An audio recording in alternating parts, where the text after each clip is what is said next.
Hi everyone, welcome back to my channel. So today I am coming at you guys with another Anastasia Subculture Palette inspired look. I have been obsessing over this palette. I've only used it twice, today being the second time. And I don't know, yesterday I uploaded my video with it, just kind of like my first review impressions on it, what I thought of it, and I absolutely loved it. If you can tell from that video, if you haven't seen it, go check it out. So today's video is just going to be a very kind of quick get ready with me using the palette. I also use nothing but affordable drugstore products on my face, and I used some new items as well, just because I kind of wanted to get out of my comfort zone of using the same products I do every day. So everything I did use, with the exception of like I think a couple of things I use all the time, but everything else is new and it's drugstore and it's affordable. But yeah, so I hope you guys enjoyed this kind of quick video, and if you want to see how I got this eye look and this entire makeup look, then just keep on watching.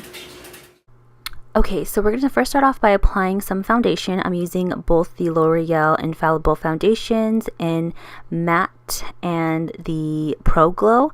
Pro Matte and Pro Glow. I'm using the Pro Matte just in the center of my face, since that is where I get the most oily. And then I just go ahead and put the Pro Glow on the outer portion of my face. And then I just blend it all together.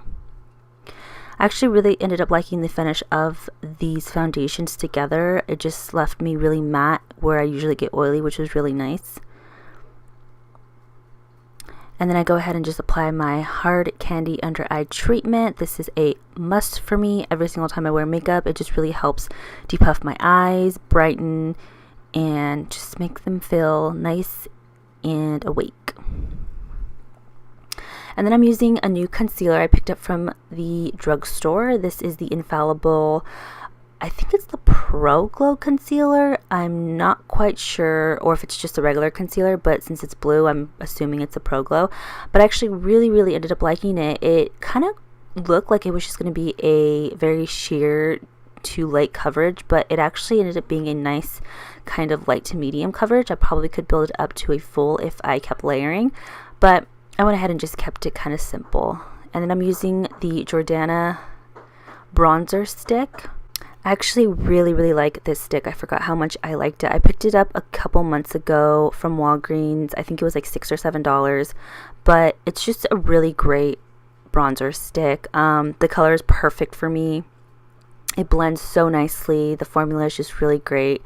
And yeah, I highly recommend this for anyone looking for an affordable kind of bronzer or contouring cream stick.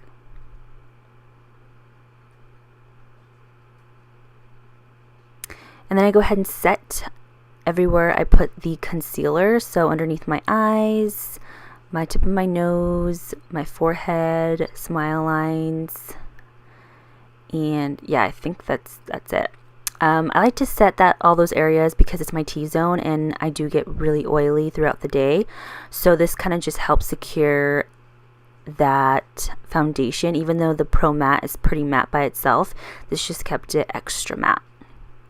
And then I go ahead and I'm using a new item. This is actually from my BoxyCharm box. I think it's from May's BoxyCharm box. I can't remember exactly. But this is a highlight and contour palette. It's by a brand called ABH Beauty. I've never heard of this brand before, but that's one thing that I really like about BoxyCharm, is that they introduce you to new brands. And this palette was absolutely amazing. I loved the highlighting shades in this palette. It really brightened my under eye area and just my middle of my face. And the contouring shade was just as good. It just really blended nicely, and it just kind of helps set that cream bronzer.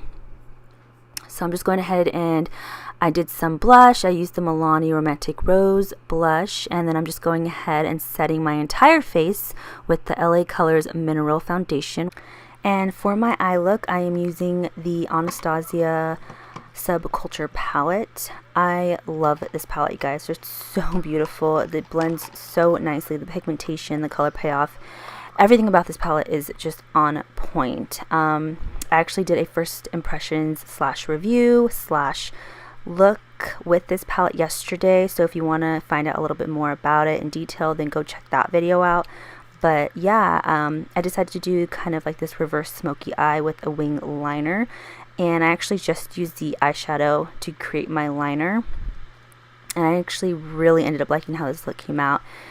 The colors are so pigmented. I was able to create this wing look super easily with just the shadow itself. And I just was really happy with how it turned out. But yeah, I'm definitely planning on filming more looks with this palette just because it's such a great and amazing palette. You can do so many looks and I'm just so excited to use it. So now I go ahead and just coat my lashes. I'm preparing them for some falsies. I'm just using the L'Oreal Voluminous mascara. This is supposed to be a dupe for Too Faced Better Than Sex mascara, and I do believe it is a great dupe. And then I'm just going to go ahead and do some highlight to the inner corner of my eye and right underneath my brow. I'm just using the Becca and Jaclyn Hale face palette. And I just use some of her Champagne Pop. And then to highlight the rest of my face, I'm using the Makeup Revolution Highlighting Brick palette. And I forgot how much I really like this highlighter. And then for my lips, I'm using one of the L'Oreal Infallible lip matte paints, and I absolutely love these lippies. They're so amazing. The formula is so great and they're affordable. And yeah, so that's the finished look, you guys. I hope you enjoyed this video and you learn some tricks. And yeah, until next time, I shall see you in my next video. Bye.